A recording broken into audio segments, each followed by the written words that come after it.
I want to thank you for joining us for another episode of Past the Present Podcast. I'm your host, Alan Brady, here with a legend, an icon. This gentleman has over 70 years of experience in community service. He has won over 56 awards.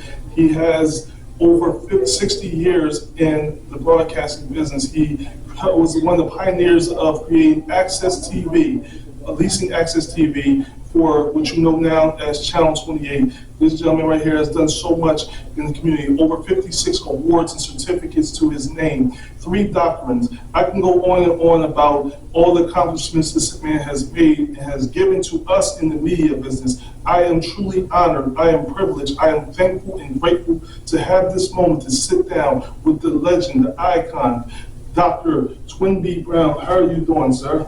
I'm doing good, and I certainly want to thank you for that introduction. I've been looking forward to this day. We have been talking for over the years, but this day will soon come, so we're here today. Yes, sir. We've been talking about doing this for years, but man, you get together and have this interview, get this time to talk. I'm truly honored and grateful that you took the time to talk to me. I want to start at the beginning. Since you have so much time in the community, where did it begin for you? Where did the passion to assist the community, as you have done over the last 7 years, what ignited that inside you to contribute your life and to dedicate your life to the community? When I was born in Daytona Beach, Florida, my mother was 15 years old, she was a young girl, and my grandmother automatically took me over. My mother lived in the same house, grew up in the same house after I was born. I thought my mother was my older sister because in my neighborhood everybody went to church and all that. So when the young girl got pregnant, the community just took over, and my mother I was raised with my youngest uncle who was 1 year older than me. So when I was born, everybody in the neighborhood thought my grandmother had another child. So I stayed in the same house with my mother, and everything happened. My mother would do it for me, take me shopping and buy my clothes and all that until I was 14 and a half years old. So the church got together and they thought it was about time to let me know who my real mother was. And that was the shock of my life when I found out who the real mother was. So I was born in Daytona Beach, Florida, and went to Campbell Elementary and Campbell High School, Bethune-Cookman College, Bethune-Cookman University now. And you probably heard of Dr. Mary McLeod Bethune, the black lady who started the university with 5 girls and all that. That's the hometown I was born. Wow. And how was it when you finally found out, what was the true reaction? How did you deal with, finding that your mother, who you thought was your sister, or your aunt, was actually your mom? How did that have an effect on your life as you grew? Well, it did affect my life because I never got used to it, because once that announcement was made and I found out who my mother continued to live there in the house, and I was living in the house, 14 years old. And then my mother went on to finish school, finish college, and she was hired by the Maxwell House corporate people. They had a mansion in my hometown. So she wanted to leave too, so she left and came north and worked for the Maxwell House corporate. Then I started as a young man in my neighborhood. Everybody went to church there. You didn't hang around on the street, you had to be in church. So I was a church boy. And Saturday when I got through with my chores for my grandmother, and it was time to play on the basketball court or whatever, I used to see, they didn't have shopping centers like they have now. They had corner stores.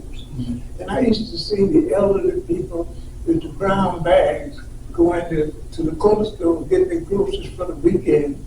And some of them would have to walk a couple of blocks. And so I was on the basketball court looking at them do that. So somebody would say, why don't you ask them, would they like for you to help them with the groceries? So I started doing that. Then they started tipping me. Well, back there, at 25 cents, that was something big. So I would walk 3 or 4 blocks with 2 bags, and I'd get a quarter. So that meant a lot. So After time went on, I made that out of a business. At one time, I was the youngest entrepreneur in my city, in my neighborhood, because that became a regular thing with me every Saturday afternoon. So it grew and grew. So there was a man that had a hardware store, and he always admired what I was doing for the senior citizen. So he had an old truck, and he bought up a brand new truck, and he had an old truck. So he called me one day and said that he was going to give me the truck. So I didn't believe it. So my grandmother told me to go and see what he was going. So I went out there. He gave me the truck, and I took the truck and started delivering food with the truck and all that. So it became a big job. In 10th grade, I was determined to be a disc jockey. That was something I always wanted to do. I built me a little, took some cans and put a string in it where I had headsets and all that. Went to the wash, they had an outdoor wash bench, yes. And I used that. Some of the washboards. So I was determined that I would go ahead, so I would get there and talk to myself through the headset. So one day I went to the radio station in 10th grade, and I said to the manager that anyway, that me as a teenager, I could get connected with the radio station and come in sometime and sit and clean up or whatever, just be involved with the radio station. So his wife thought about it, and then they called me and started me coming in. Sometime after school, when I wasn't practicing basketball and football, on Sunday morning I would get up before going to church and walk 5 miles from where I live. The radio station was 5 miles to the east of where I live. My church was 5 miles to the west. So I would get up early in the morning, do my chores at home, dress for church, go to the radio station, clean up. They had the old 45 and 78s, and that was before your time. Yes, and I used to go in there and get wipes them off and all that. In time for church, I had to walk all the way back from the station back by my house 5 whole miles to get to the church.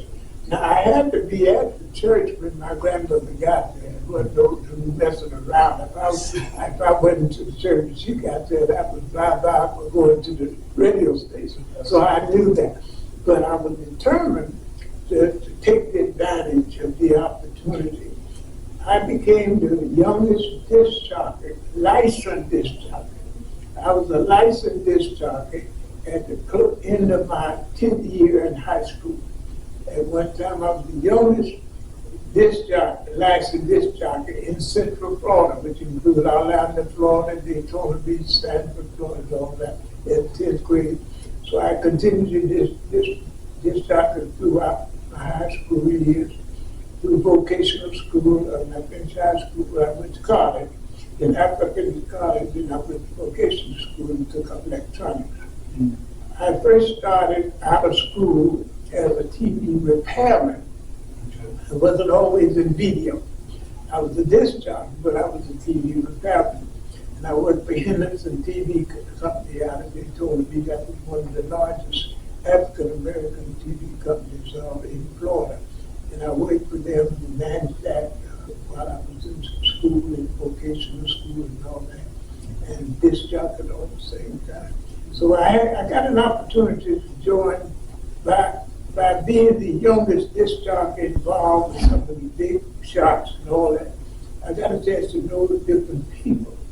So when 2 years after I got out of college and I taught 2 years in vocational school, an opportunity come open in Philadelphia, WDAS, for a disc jockey that had his own records and all of that.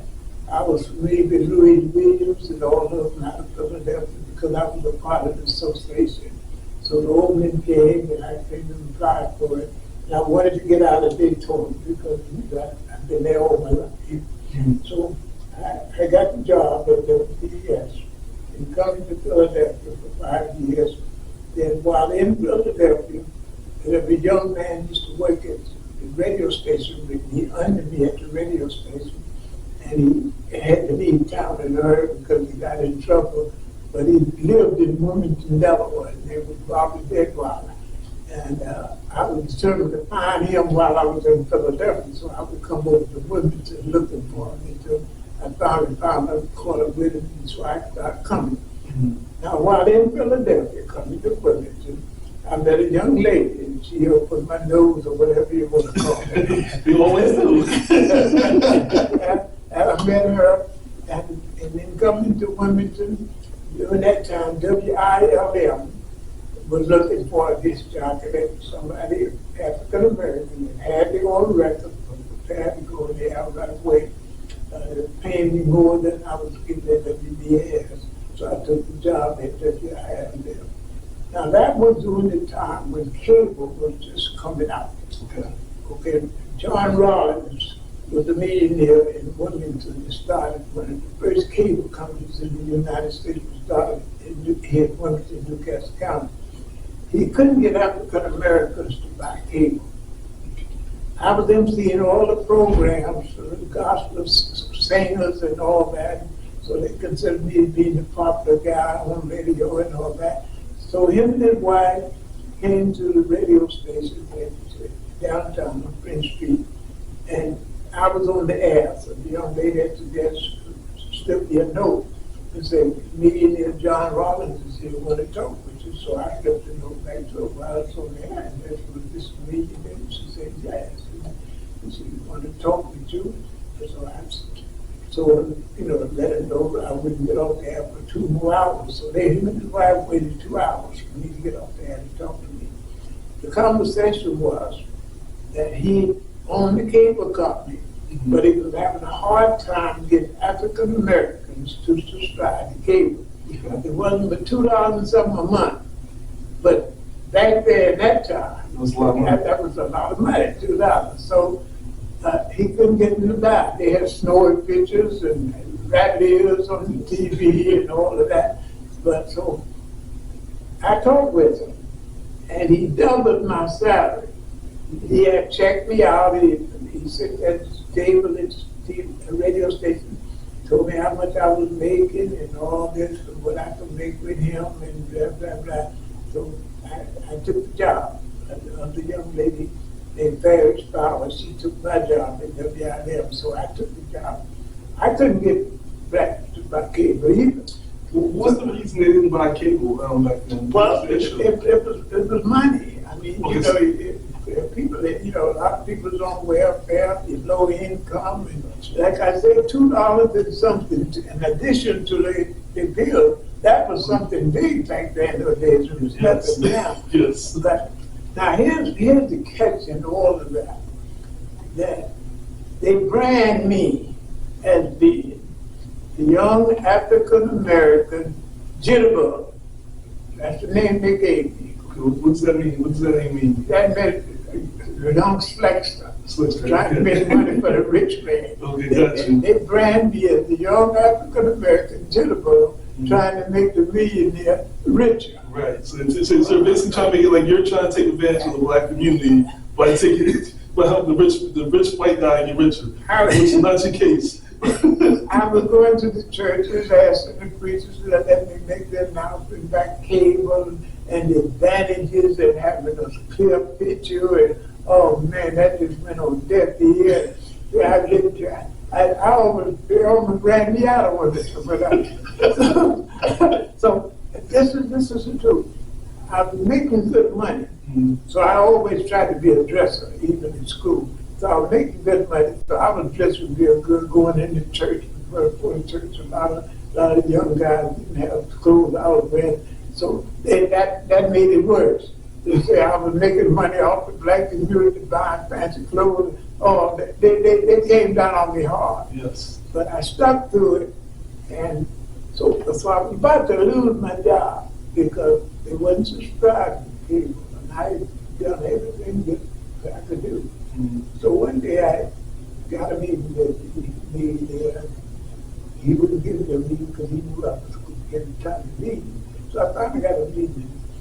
In order to have a cable company then, when it first came out, the cable company had to have at least a TV station with 1 camera and at least 2 programs a week.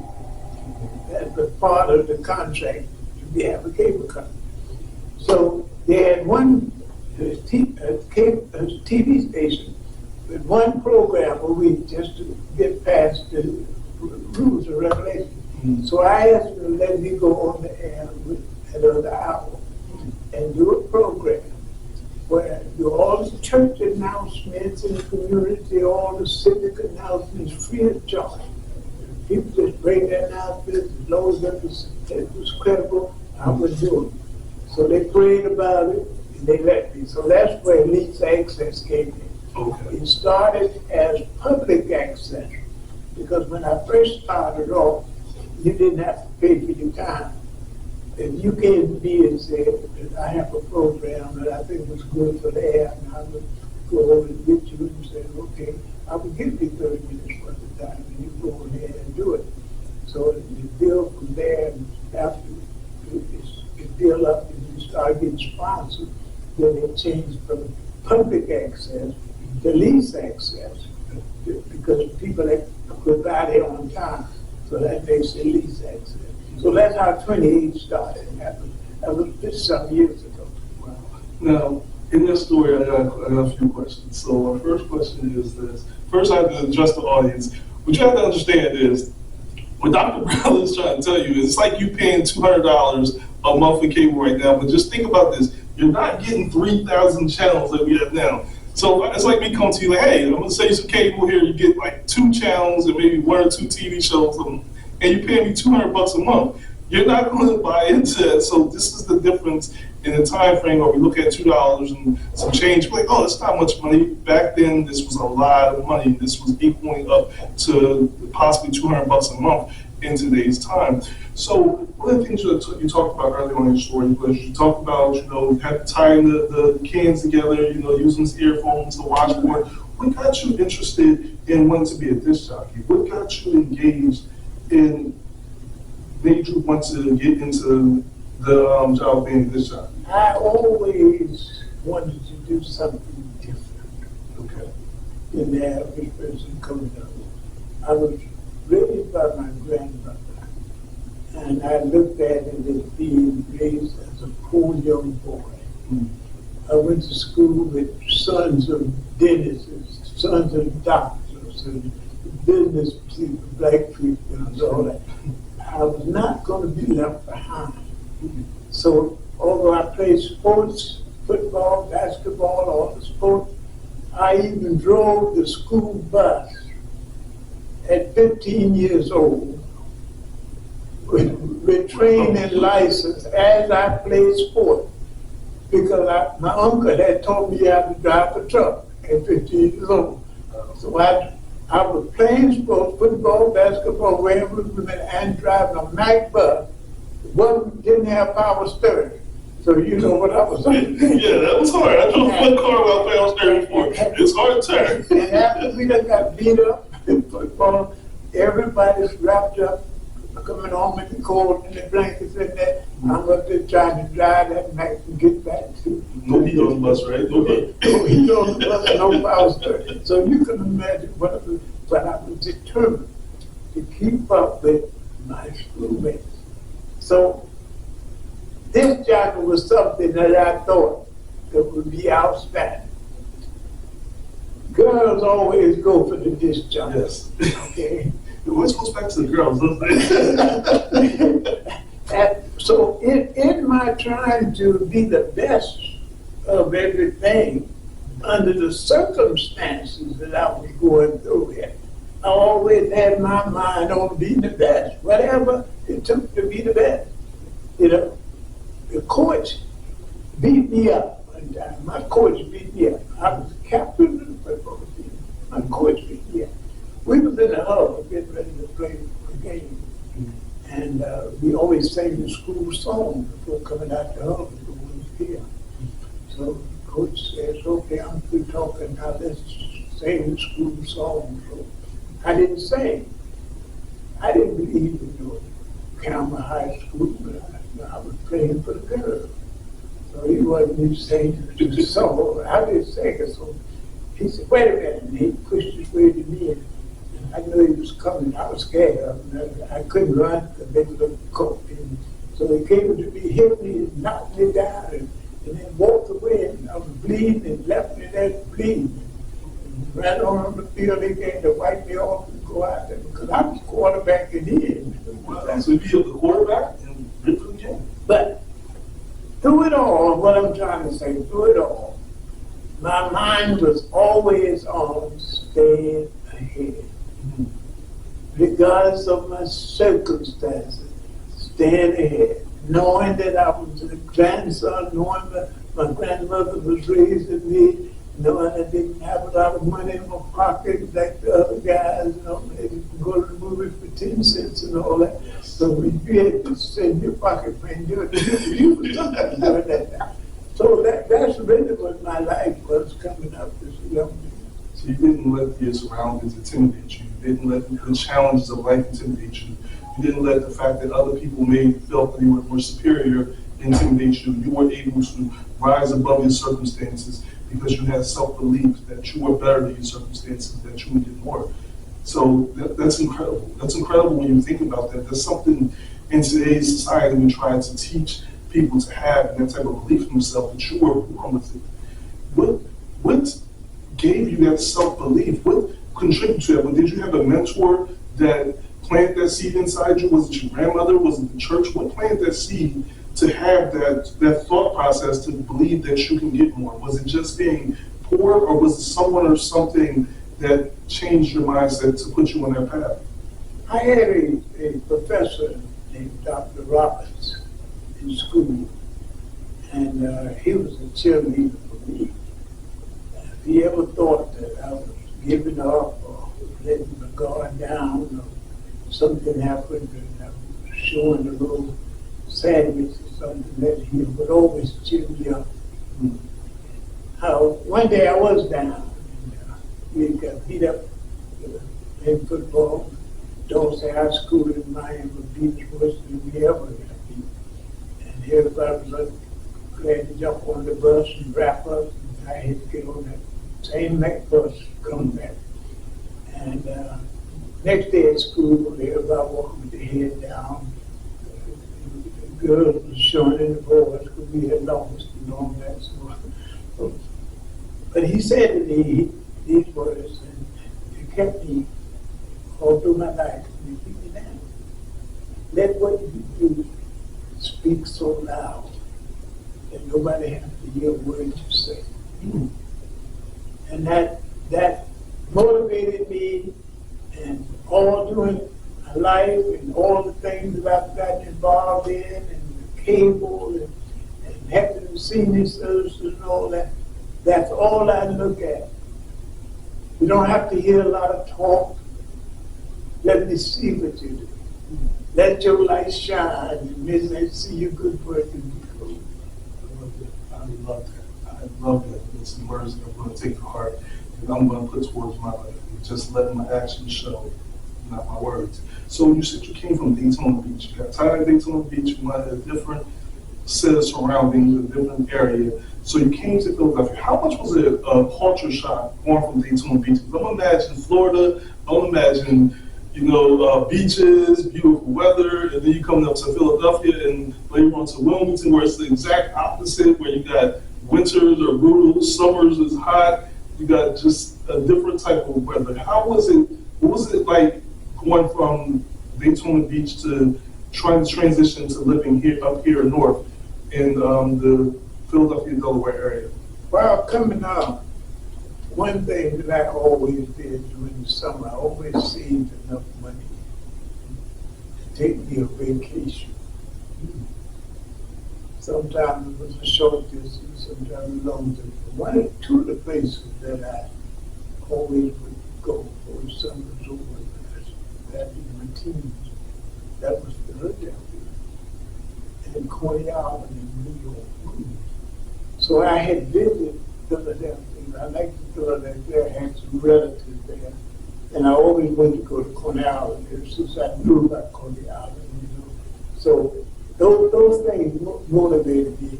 Everything I got involved in my life, I tried to get in something that would motivate me to put my life knowing I was a church boy now, knowing that God would bless you, those who follow His word. I was in the church. I was working in the church. I worked with the senior citizen, going to the stove program. I stayed involved in all of my sports and all that. I always stayed involved. Everybody in my neighborhood knew who Benjamin B. Brown was. And now everybody in the world knows who Dr. Benjamin B. Brown is. You have four doctorates, which is amazing. Just your accomplishments alone is just, it's like, wow. Wow. Did you ever picture your life being who you are now? Did you ever picture in your wildest dreams you would achieve all the accomplishments you have achieved to this point? Well, I had some ups and downs coming along and, in school, trying to, like I said, keep up with my partners and all that. For example, when we get out of school, we have to be in practice 45 minutes after school was out. We had to be in practice. I would take my lawnmower and go cut the yard, maybe a couple of yards within that 40 minutes. Now, I'm not talking about no power mower, no electrical. I'm talking about push mower. And then go. I remember days I have carried my lawnmower to the football field to practice, where I would have it when I finished practice and go cut another yard. That's what made. I was determined to keep up, no matter what the cost was. I was determined to keep up. So there were some bad, rough days in there, but I kept going. I always, they weren't good all these, my teenage days. And like you said, you were a disc jockey and you had to have your own record. See, what people don't know now, because we have MP3s and we can carry all our music in our phone or on a thumb drive. Back then, when you were a DJ or a disc jockey, you had to carry crates of records. And sometimes you didn't have a car or vehicle. You had to carry crates of records, whether it's to a party that you were DJing, to the radio station, wherever you were going, you were carrying these heavy crates of records. Did you ever have to, did you ever DJ parties or anything like that? I mean, I know you were in the church. I was always in the church, and I had friends that DJed, but I never did nothing but gospel myself. But, I became an ordained minister of my traffic grade year in school. I was deacon and all that, but I was ordained minister, so that changed the whole perspective to me. So I used to go to dances, after the football game and all that, like I got a human being, but I never got into that part of the DJ. So actually about racism. Now, back when we were in school, I'm pretty sure segregation did exist, or still existed at the time. Can you tell me about what it was like growing up at that time, and how did racism affect your life and your point of view on the world today? How did racism affect you when growing up, seeing and hearing some of the things that you had to go of hearing, seeing, and some of the things you had to deal with? In school, that was one of the big parts of my life, leading the marches, singing the lunch counters, and all that. I was one of the main leaders out there, hippie employees and all kinds of things, groups marching, more green drugstores and all that kind of stuff. So I was all doing over my college years. I was researching in my own time. But it wasn't as strong as it was in some places around, because Daytona Beach is a tourist town. And there are a lot of millionaires and companies have summer homes, and that's my town was built with. My grandmother started working for back to the house, and she was 15 years old. And the home that I was born in, we're the only one that had at one time flush toilets on my street. So when we would play basketball, they had the outdoor toilets. I know you remember. I've seen them, I never used them. Anyway, the playing right next to the basketball court, when everybody knew that my house I was in had a fresh toilet. So when my grandmother wasn't home and people wasn't home, I would let the guys come in and go to the fresh toilet and all that. My grandmother told the Mexican people she was working for. What they did, on my street, we always one had an inside toilet. On my street, the Mexican folk built a house, a shed by the basketball court that placed toilets and showers in it and everything. Now, most of the people in the neighborhood didn't have toilets, but he built a shower and everything where the guys could have the toilet down. And that one thing stood out in my life. And it was a long time. When I left Florida to come to Philadelphia, there were still people in my community who had flush toilets. They were still good. For 40 years, you've been doing the workshop where you're helping out the community. You're taking on young people and teaching them about the organization. You have mentored people. You have mentored just one person in particular, current city council at large, Maria Cabrera. She talks very heavily about the influence you had. She went through your workshop. She's now the city council at large. She's one of the first women in Wilmington to run for mayor. She does amazing things in community, and I credit all of her contributions to the community to you. Going back to your contributions to the community, what is your thoughts and your opinion on what's happening in the community today? With a lot of young people, we have the fentanyl, the drug addiction, we have a lot of gun violence going on in the community. What do we need to do in the community today to help address a lot of the issues with the young people? We have forgot. And some people have never knew the struggle that we went through and our forebears went through, that we might have the privileges and opportunities we are enjoying today. And some of the young people might look at it as we're not free and this thing and the other. But there's a price that's been paid for us to be sitting here talking today without our lives being endangered and whatnot. So we have done the community part of living, sharing. Am I my brother's keeper? Caring about one another. We've forgotten that. Self. Everybody's wrapped up in self. So my thing now at my age and what I'm doing TV and all now, still working with senior citizens, which is very dear to my heart. I'm trying to bring back the remembrance. You cannot expect to go further if you don't know or forgot where you came from. Absolutely. Absolutely. You have no base to do it on. Absolutely. Just like the Juneteenth that's passed in June. A lot of people don't know what Juneteenth is all about. They don't even know what it is. So instead of celebration of a week and a month, then I ran for the last 2 or 3 years during Juneteenth. I ran a lot of stories on Black history, what Black history really meant. And I got so many cheers for doing that. And it's important because that's one of the things, even in the public school system, we don't hear about. I'm not sure when you were growing up, I'm not sure if they taught you about that, I'm pretty sure it didn't, but even when we're growing up, we're not learning about Black History Month. And then when we do, we're taught the same lesson every single school year. Martin Luther King had a dream, and that's all we focus on, his dream speech. We don't talk about the Poor Man's March. We don't talk about all the other things he's done. We don't talk about what Malcolm X did, Jesse Jackson, all the things he did, Rosa Parks did. We can go on and on about contributors to the civil rights movement. We don't, even in the state of Delaware, the state of Wilmington, discuss you and your contributions to the community and to us, because you are, at this point, considered a part of the Black history.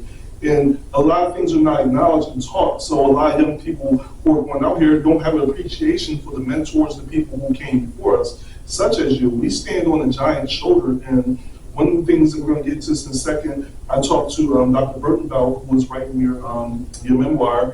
One of the things I talked to her about was, you know, your contributions, and we're sitting here on the Zoom camera, and she's in a different state than I am, and we're sitting here talking.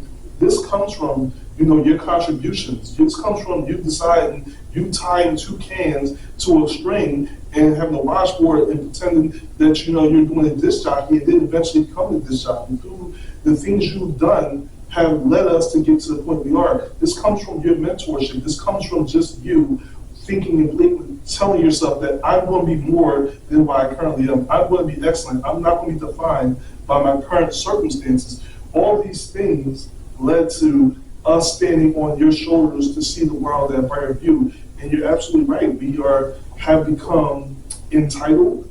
We have become, absent-minded to the people who come from us and the work and the hard work that led to us being able to enjoy the things we enjoy. So me personally, I would like to take a second on the show and thank you, sir. Truly, thank you for everything you have done to better my life. And this is just not only the things that you personally have communicated to me and the things you have helped make me better, but just overall what you have done to service our community. Thank you, sir. I think you don't get enough credit. I don't think you get enough due for what you've done. I think you need more recognition, and I stand on that. We should give you more recognition for all of your accomplishments. And we should have a Dr. Twin B. Brown Day contributing to the man who has done so much for us and continue to do so much for us, leading us as not just a leader in the community, but a spiritual leader who continues to take his time and mentor young folks and anyone who truly has a passion and desire to do more. So I just want to thank you, sir, for all that you do. I want to shake your hand and just thank you for all that you do, sir. It is truly an honor that I have this moment to say this to you. I just want to take that second and tell you, it is an honor for me to sit here. I am humbled by your presence. I am blessed to be in your presence right now, and I'm grateful for you and all that you've done. So I just want to take this time to thank you truly, sir. Thank you for the opportunity.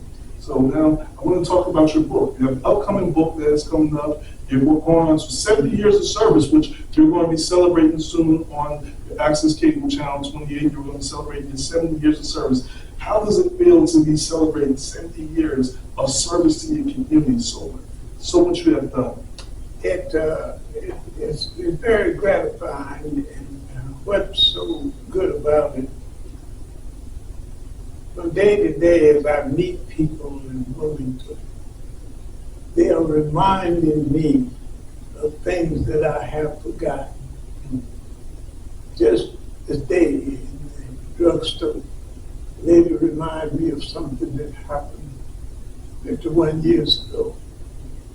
It was great, wonderful, community oriented. It was nothing small, but her family was involved in it. She says every time she sees me on TV, her mind goes back to that particular thing. So I'm doing that as I go from place to place, and I'm being gratified over the remarks coming from people. And that's really what keeps me going as I grow a little older. And quite naturally, I want to see the legacy of the corporation going, because it covers so much ground and so many different angles. So it touched so many lives. The after-school program that a lot of kids went through there, a lot of them naturally all over the United States got their started with the after-school program. I took the concept to Baltimore and to Washington, D.C., the school heads on. So I feel very grateful. You use those words of grateful. I think we're all grateful for you and your service to the community. I know I mentioned that before, but I can't stop just saying that, that your working community is something that is necessary. One of the things that's lacking in the community is your type of mentorship, where you're not afraid to share your knowledge and your wisdom. You have gained so much over time, and you have been very unselfish with sharing all of your knowledge, your wisdom, your time to help the next generation. Now, talking about your book, your book being written, are you excited to finally read your life story? How does it feel reading a book written about you and your life and hearing from people who you touched their lives, you had an influence on their, a positive influence on their lives, hearing their stories and their outlook on your contributions to their lives? How does that feel? First, I want to give credit where credit is due. Dr. Burton promised that she was going to do this. And after her surgery, she had surgery on both of her knees. And she had promised that she was going to do it when she got back. And she kept her promise. That was a big thing with me. Over the 70 plus years of being service, I've had so many people and seen so much of people disappoint other people when they believed in them, or using other people to their advantage. You might want to say taking advantage of other people because of the position they're in. So when somebody like Dr. Bird goes through what she went through with, and it's not completely well now, in the way she's working on that book, putting her heart into it. I'm one who can talk about putting her heart into something. I just don't have words to say to her. I mean, she's sincere. She called me 4 times a night. I have to be ready for her because she's digging and she digs and she don't give up. Yes. So I just have to take hats off to her as being another giant in my life. That at my age now, she gives me strength. She gives me fortitude to go forward. Dr. Burton's an amazing person. I spoke to her recently. Said she interviewed me about your book in regards to your book, and she's such an amazing person, just such a bright and genuine person, and the love she has for you, you can just see it, and the love that she's put into the book. She's really working really hard on the book. I'm going to thank Dr. Burton for her contribution, and I told her that over the phone also to what she does, and also to this book. This is a gift to the world, and Dr. Burton, if you're listening, we truly appreciate you. We honor you in all that you do as well, and we thank you, and we're grateful for you taking on this opportunity and making this fruition. Now, I want to go back to something. You said you were playing basketball. Okay, you were younger in high school, you were going age playing basketball. What position you played in basketball? Forward. You played forward, power forward, small forward? All of them. Okay, so you played both, okay? How good were you truly at basketball? Well, I was known that whether I was at the far end of the court under the other team basket or halfway down the court, when I shoot, if I didn't say, go back, I wasn't sure it was going in. Okay. But every time I said, go back, I felt it. Okay. And the team relaxed. Okay. Okay. So it kind of sounds like, there's a little bit of trash talk there. You had some confidence on the court. Hey, go back. I got this. You pulled the shot, you just knew it off your hands. I played sports just like I played my life. I tried as a poor young man to give my life the best that I could give it, by making sure that I didn't get behind in nothing. That was my strength. That's something that I look forward to every day. You're rich with, I believe that, you talked about being poor, but were you rich with love? Love. I can go better than that. I was rich with the love of God. Okay, absolutely.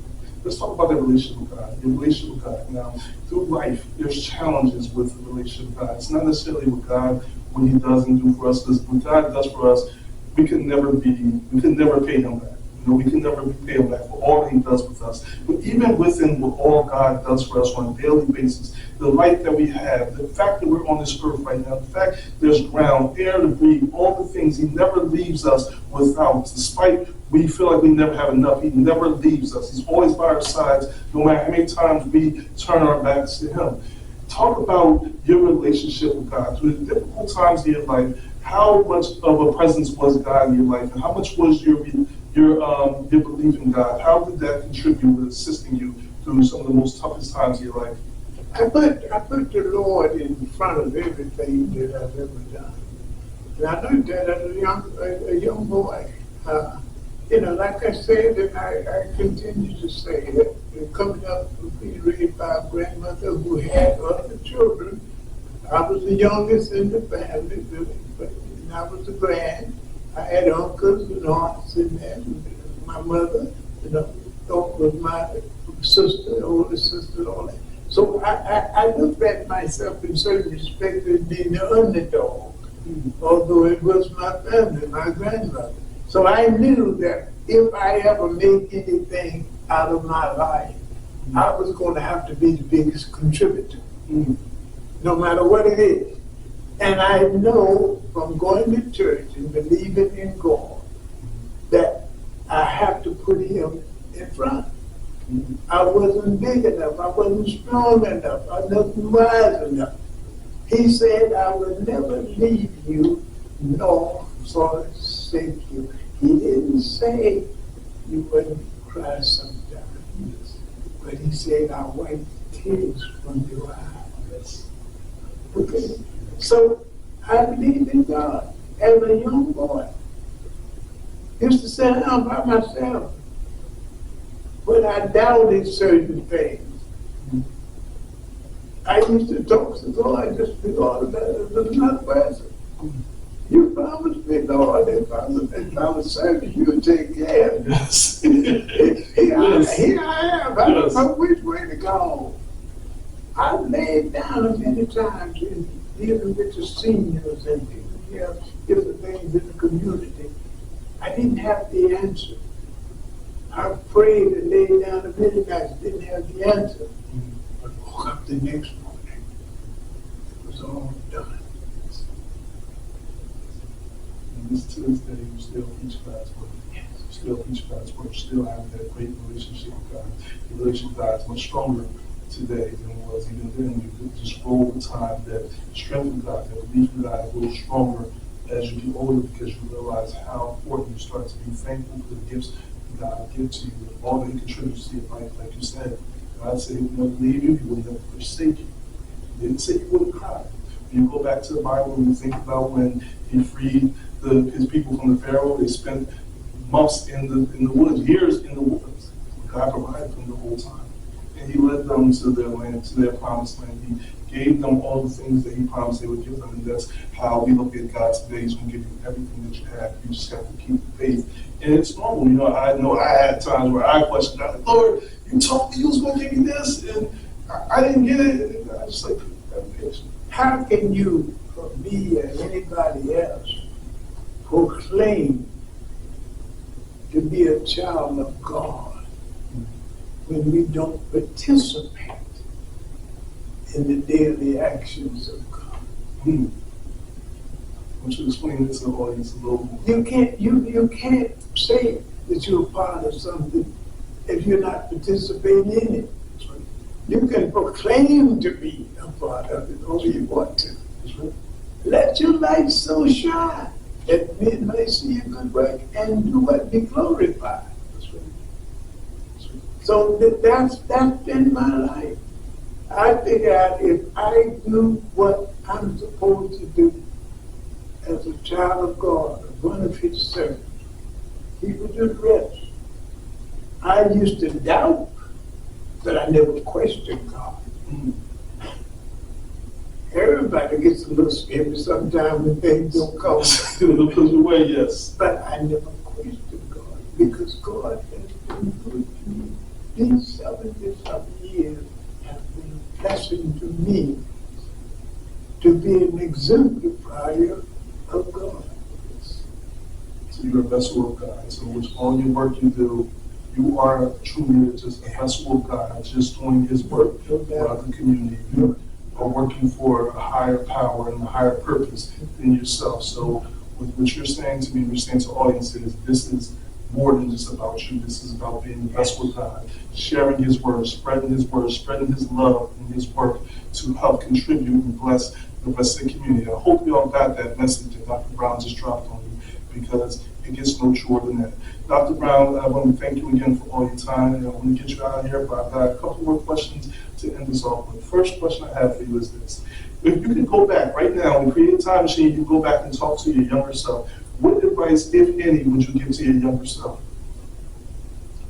I don't know exactly because coming up, I went through it so much. And a lot of it I went through and I didn't have to go through it. But I figured in being a child of God, that was the way. Sometimes we pray to God and we say, Lord, bless me the way you see fit to bless me.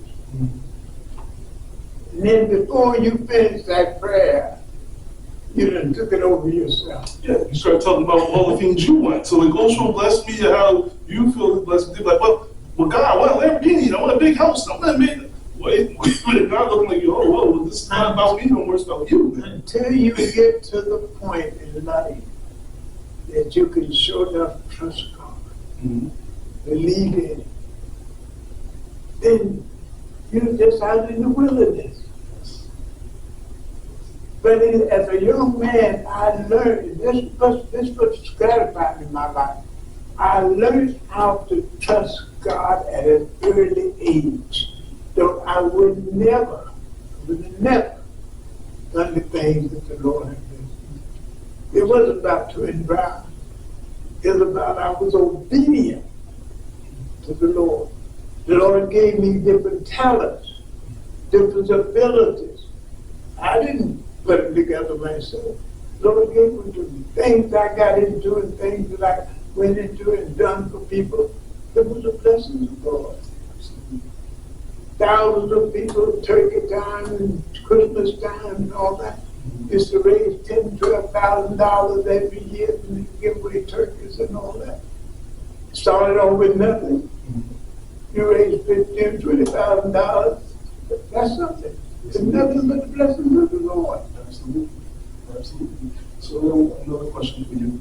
If a young person came to you right now and said, hey, Dr. Brown, I want to get into the media business, or I want to start a business, but I'm not sure what's the first step to take. I'm trying to live out my excellence, to see the greater good in myself. What advice would you tell them to how to find the light that lives inside them, just like you did in your younger age? What advice would you give them to find that light that lives inside them? In a meeting 2 evenings ago with a young man whom my wife grew up, was part of his life. He's president of the City Council now, City Congo. For those who know, I played a big part in the organization of the Congo. Trigger was a young boy. I sit and meet with him 2 nights ago. What a feeling it was to sit there and talk to a young man in that position that I used to pick up from school when I was doing some of the things in Bloomington. His father and brother sponsored programs on TV. And I used to go pick him up from school to sit in his office and talk about there is still a need for the after-school workshop, training our young people. Just a few minutes ago. That did me off in the work. That somebody in his position can see what I've done for so many years. There is still a need for it. Those are the kind of things that keep me going. I'm just hoping that the legacy that I've built and all that I've done, that somebody can take it over and go. That's what I'm praying for. Somebody can take it over and carry it on, because it wasn't Twin Brown. It wasn't Twin Brown. It was Twin Brown doing the Lord's work. And this leads me in a perfect segue to my final answer, my final question, excuse me. What is Dr. Twin B. Brown's legacy? What is his legacy in your own eyes, in your own opinion? Very few words. Making the positive outshine. Can't do it better than that. And we're going to end it with that. Such an amazing episode. I want to thank you again, Dr. Twin B. Brown, for what you do. Remember, people, Dr. Twin B. Brown's 70th anniversary is coming up. Check it out on Channel 28 and stay tuned for more information coming up about Dr. Twin B. Brown's life and his legacy and 70 years of community service in this actual community. This man is a treasure. He's a jewel. He's a vessel of God who contributes so much to the community, so much to my life, and so much to the lives of other people. So as we go through life, remember, people, that we all are a vessel of God. We all have that light inside of us. We all can rise above our current situation. Be excellent. And no matter what your circumstances is, right now and currently your circumstances are, you're poor, you're living in poverty, whatever the circumstances is, people are not giving you the proper opportunities. Just remember, people, as a vessel of God, all you need is the belief in God, the faith in God. True faith and belief in God, and you too can rise above your circumstances. Find your excellence. Don't let no one else give you your excellence, show you your light. Let your light shine. Let your, as Dr. Twin B said, let your excellence show, not your words. I want to thank you again for joining me, Dr. Twin B. Brown, for the Past the Present podcast. Again, I'm your host, Alan Gray. And sir, again, I want to thank you for your time. It's been an honor. It's been a privilege to sit down here and talk with you. This is something that I'm going to treasure for the rest of my life. Thank you, sir.